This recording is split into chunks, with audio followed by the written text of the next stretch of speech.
Feral, issue number 11 from Image Comics. So in the last issue, the cats got snatched up by Grandma, thrown into a car, and they were being driven away when an infected Patch ran into the road, causing the car to swerve and crash, and that's how this issue starts. Starts with the car knocked over, Grandma's dead, a bunch of infected creatures are surrounding the car trying to get at the cats inside, and Gigi has lost an eye. And everyone else is doing okay. They're just confused, they're scared, they don't know what to do as they're being surrounded by infected. And that's when a giant bear shows up, who's also infected. And the bear scares off the other infected, but is trying to get at the cats inside the car and ends up knocking the car off the cliff, and they crash once again. That's when they see this other cat wasn't there the entire time, and his name is Ghost. And he doesn't talk, he just says mew.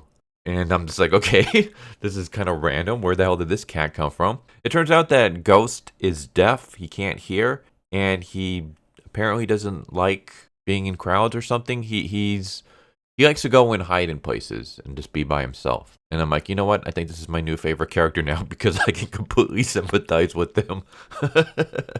As someone who also hates crowds and likes being by themselves, I can totally understand his situation. But yeah, they just start leaving the car, and that's when they come across Patch. And we have a moment where Lord keeps trying to see if Patch is okay, and Ellie's trying to tell him, okay, he's sick.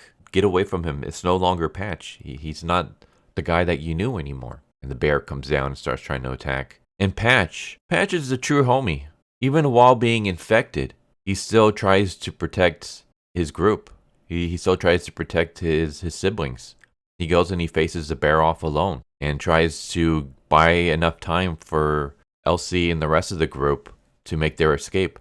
And they basically do, except for Lord, who keeps trying to, tell Patch to run and stuff. I get why Lord is the way he is. I mean, obviously, this is his sibling. He grew up with this guy, and he didn't see him get infected. And now that he did, it's kind of like a shock to the system.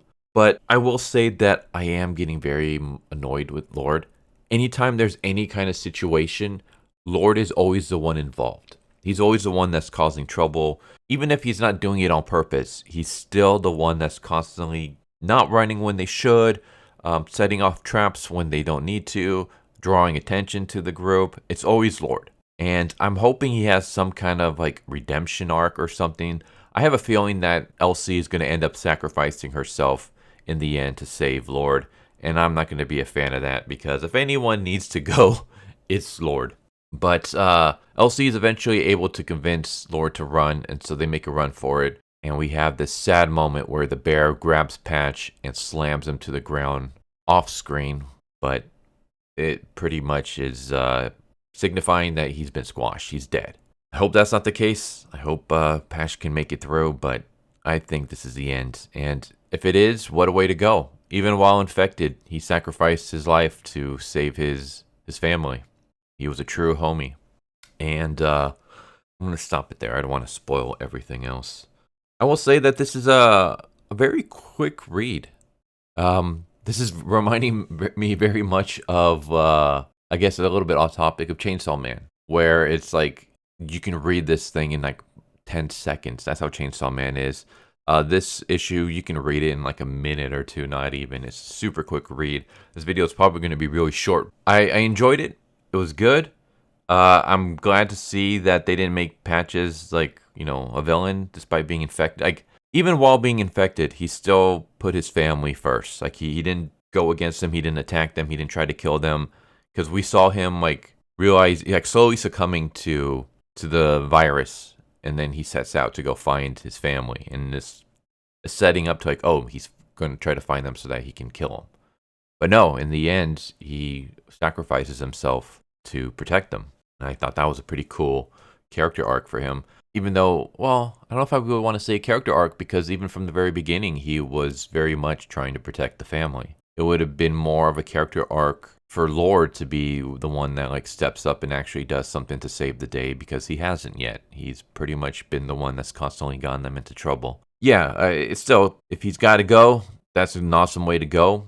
Heroic death. I'm wondering what the introduction of Ghost is going to be like. What else? Is Ghost just going to be just a character that tags along and doesn't say anything because he's deaf and doesn't know how to talk? Or is there actually going to be something to this character? Is it just, here's a new character so that if we need to sacrifice someone in the group, we can sacrifice him instead of one of the known characters?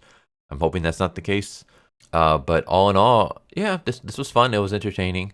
I've been enjoying this run so far. I'm surprised it's still going because Stray Dogs was really, really short. Stray Dogs was only like 5 issues, I think, maybe 6. This one's already issue number 11 and it's still going. This is the start of a brand new arc. So we still got more issues to go. But it's been a pretty fun ride so far. So there you go. There's Feral, issue number 11. I hope you enjoyed the video. Hope to see you next time. Take care. Later. Thank you for watching my video. I hope you enjoyed it. If you didn't, I still want to thank you for watching it this far, and I hope the next one is more to your liking. With that said, thank you once again, and I hope you guys and gals have a good one. Later.